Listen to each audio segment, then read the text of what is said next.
नमस्कार, मैं हूं आपके साथ रोहित। इस वक्त देश में चर्चाएं राष्ट्रपति चुनाव और उपराष्ट्रपति चुनाव को लेकर हो रही हैं। उपराष्ट्रपति चुनाव को लेकर अब कयास लगने शुरू हो गए हैं और कयास ये लगाया जा रहा है कि एनडीए की तरफ से मुख्तार अब्बास नकवी को उम्मीदवार बनाया जा सकता है और इसकी चर्चाएं दिल्ली में जोर शोर से हो रही हैं। मुस्लिम चेहरा होने की वजह से माना जा रहा है कि उनकी दावेदारी सबसे ज्यादा मजबूत है। इसके अलावा केंद्र सरकार में वो जब अल्पसंख्यक मामलों के मंत्री रहे तो उन्होंने समाज के लिए शानदार काम किया, जिसकी तारीफ पीएम मोदी भी करते रहे। अब मोदी कैबिनेट को बाय बाय कहने के बाद नकवी नई जिम्मेदारी उठाने के लिए तैयार हैं। लेकिन इसी बीच उन्होंने कई मुद्दों पर बात की है। इस दौरान नकवी ने कहा कि उन्हें नहीं पता कि वो उपराष्ट्रपति बनाए जाएंगे या फिर नहीं बनाए जाएंगे। इसके अलावा नकवी ने एक और बड़ी बात कही और कहा कि मैंने ये शपथ नहीं ली थी कि मुस्लिमों के विकास के लिए ही काम करूंगा। बता दें कि ये सब बातें मुख्तार अब्बास नकवी ने दैनिक भास्कर के साथ अपने साक्षात्कार के दौरान कही, जहां नकवी से पूछा गया कि देश में मोदी सरकार आने के बाद मुसलमानों का प्रतिनिधित्व शून्य सा हो गया है।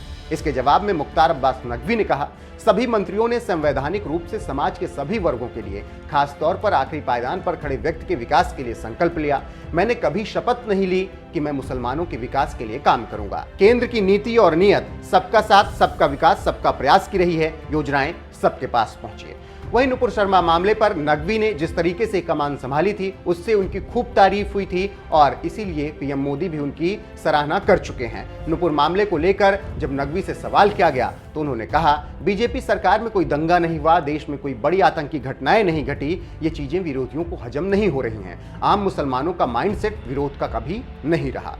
इन्हीं सवालों के बीच सबसे बड़ा सवाल आया जब मुख्तार अब्बास नकवी से पूछा गया, आपको एनडीए की तरफ से उपराष्ट्रपति पद का उम्मीदवार बनाया जाएगा या जम्मू कश्मीर का राज्यपाल। इसके जवाब में नकवी ने कहा, मैं पूरी तरह से अनजान हूं, मेरे पास ऐसी कोई जानकारी नहीं है।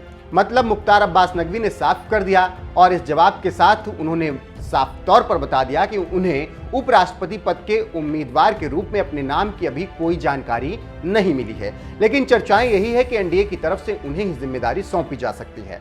बस नाम के ऐलान की औपचारिकता बाकी है। बता दें कि देश में 18 जुलाई को राष्ट्रपति के चुनाव होंगे, 21 को उसके परिणाम आएंगे। इसके बाद उपराष्ट्रपति चुनाव पर सबकी नजरें टिक जाएंगी। 6 अगस्त को उपराष्ट्रपति चुनाव होंगे। मौजूदा उपराष्ट्रपति एम वेंकैया नायडू का कार्यकाल 10 अगस्त को समाप्त हो रहा है। ऐसे में नकवी को उपराष्ट्रपति बनाकर बड़ा संदेश बीजेपी दे सकती है। लेकिन इस बीच जिस तरीके से नकवी ने बड़ा बयान दिया और उन्होंने कहा कि मैंने कभी शपथ नहीं ली कि मैं मुसलमानों के विकास के लिए काम करूंगा, ना ही मुझे अभी ये पता है कि मुझे उपराष्ट्रपति पद का उम्मीदवार बनाया जाएगा या फिर नहीं। इस बारे में आपका क्या कुछ कहना है? अपनी राय कमेंट कर हमें जरूर बताएं।